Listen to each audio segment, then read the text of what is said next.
Okay, I'm going to show you guys the 3D tool, mesh and lighting.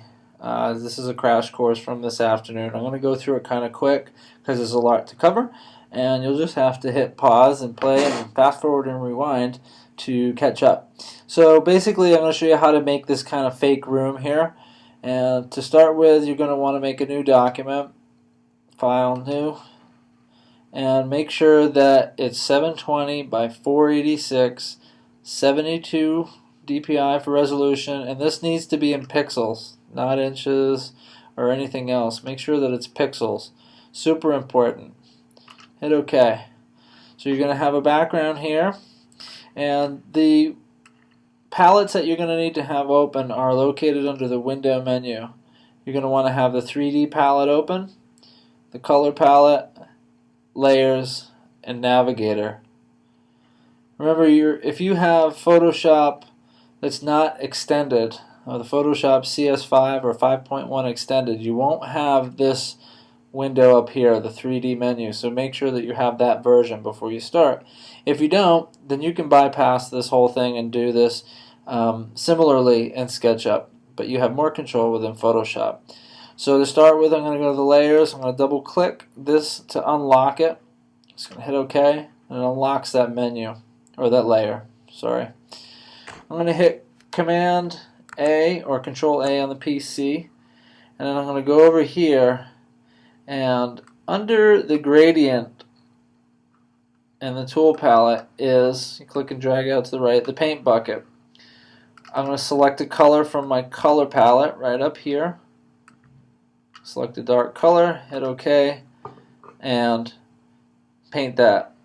I'm then going to go down and hit Command D, Control D on the PC, and undo or deselect. Then I'm going to go and make a new layer. With it selected, I'm going to turn off the previous layer, change the color, make it a middle value, paint it. Turn off the eyeball. Come over here, create new layer, select a color.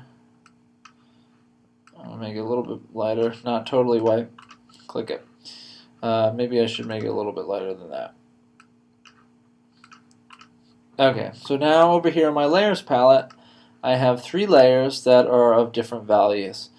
The first one I'm going to give it a texture. So I'm going to go up here to Filter, Texture, Texturizer, and I'm going to leave it just like this. I'll turn that layer off so I can see my next one. Click the layer, Filter, Texture. It'll make it a patchwork. Hit OK. Turn it off. Do the next one.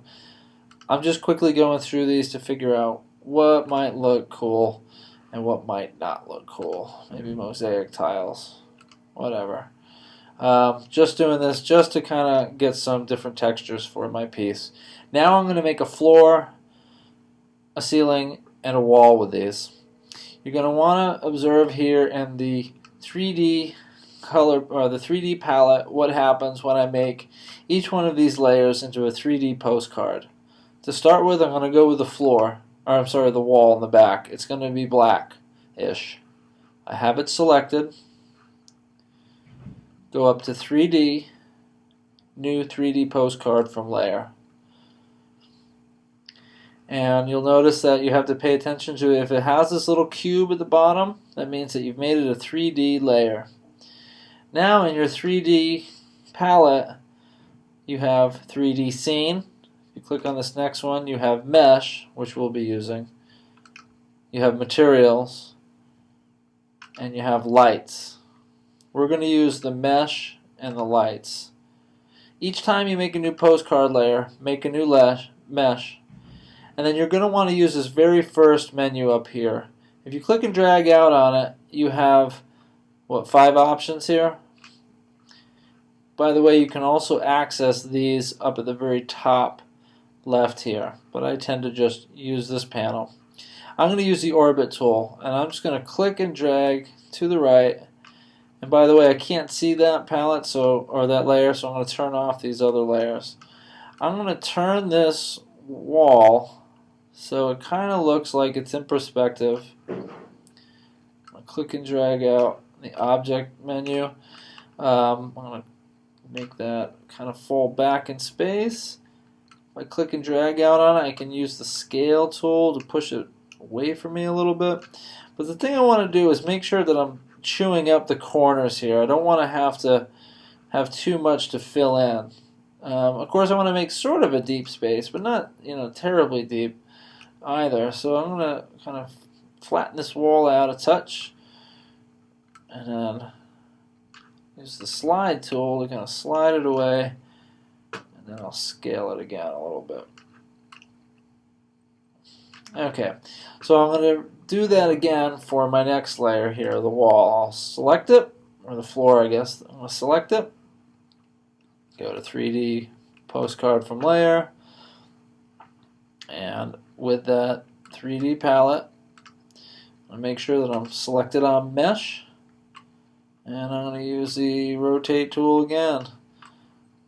I'm going to drop it down. Now, in this 3D palette, at the very bottom here, you can click on this little guy, 3D axis, and that brings up this cool little tool here that helps kind of steer you right if you're lost and you don't know how to steer things back. So you can see how I can move it around this way, or I can move it around that way, and it keeps me on my blue, red, or green axis.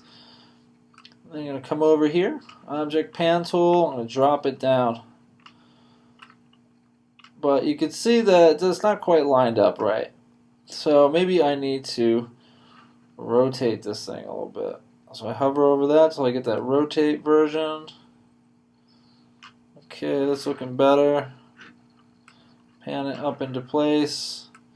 You need to do a little more rotating. Basically just adjust this thing until it starts to look like a floor.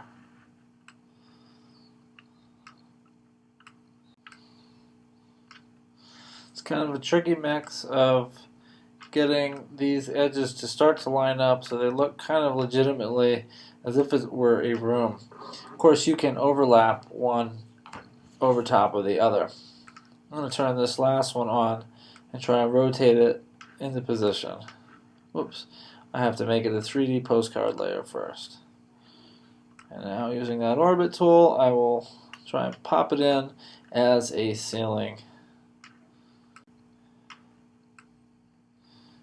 Get this to come over to the corner so it looks a little bit more right. If I want to add more wall to this, I could always just bring the wall up above it and then reselect this layer, so you're just moving one layer on top of the other one like this. Now that starts to look a little bit more right. Lastly, I'm going to drop a picture in here. So I'm going to go to File, Place,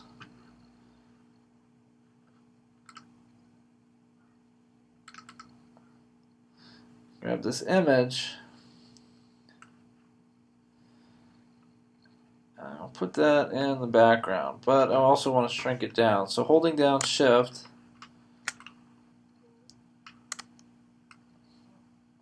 get me close, then hit Return. Lastly, I'm going to make this a postcard layer as well.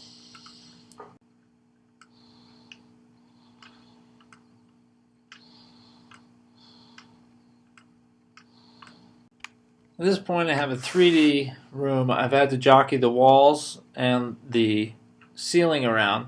I made sure to have the wall, both walls on top in terms of my layer stacks. So, in other words, if I twirl up all these menus, you see my floor and my ceiling sit below and above. And my tiles aren't like perfectly aligned here, so you can go in now and sort of tweak those. Last thing is the lights. When you pick a wall or a floor to light, you want to have it selected in the layers. Come over here to the light bulb, and you'll go down to the bottom and create a new spotlight. And you can see that my spotlight now is shining over here. Your spotlight tools, your moving tools for the spotlight, are right down below the tool you were just previously using, the rotate, the pan, the slide tool. I'm going to use the rotate tool. And if your light doesn't immediately show up, you might want to turn off some of your layers to see where your light is, because sometimes it ends up behind certain parts or certain objects. And you're going to have to create a new light for each layer. You can up the intensity if you want to create more of a spotlit effect, or if you want to lower it down, you could do that as well. I'm going to make a spotlight for this wall here.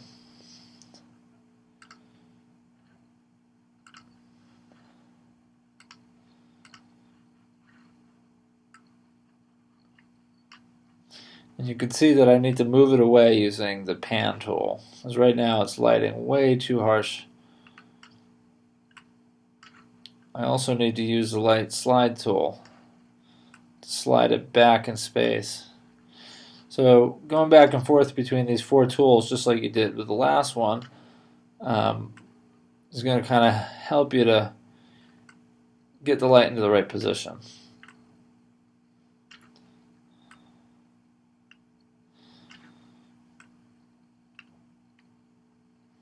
So I'm going to want it to be right in the middle here, and then I'm going to slide it back toward me. There we go. It's almost as if we put the spotlight off to the right of our shoulder. If I click off of it, maybe onto another layer, you can kind of see how I've put a spotlight right here, and I put a duller one over here. Whenever you have each spotlight select, or each layer selected, and you go to the lights menu, you can change the fall off. So if I make this 60, it makes that spot wider. Or if I make this 35, say, it makes it smaller. I'm going to go back to 45 because I think that actually looks pretty good. You can up the softness of the light as well if you don't want it to be totally harsh.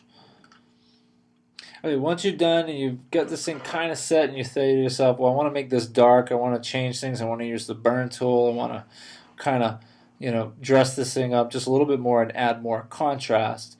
What you have to do is go to each layer and convert it to a smart object. This will take away 3D editability. So you have to make sure you have the room arranged the way you want it in order to do this. So you won't be able to go back and use that 3D tool the same way. You can still use it, but it won't be the same. Take each layer, select it, right click it, convert to smart object. And then when you go to use, say, something like the burn tool, for instance, say I want to make the corners darker on this thing, I go over to my burn tool, and I click on it. It says it must be rasterized. Just say OK, and that will kind of bring it down from being a 3D object and make it flat again, almost. I've selected the shadows and an exposure of 61% for that, and that's just plenty right there. I'm going to do a shadow on the floor. Click on it, right click it, convert to smart object. I'm going to do the highlights on here. It needs to be rasterized, yeah. And maybe that's a little bit harsh. If I way lower it down to 13, now I can kind of click a few times and burn that back in. But it's not going to be overkill. What I want to do is darken kind of the corners here to de-emphasize them, if you will. Same thing for the ceiling, lastly. I'm going to go up on the ceiling, right click, convert to smart object. I'll try and burn it, maybe just doing the highlights.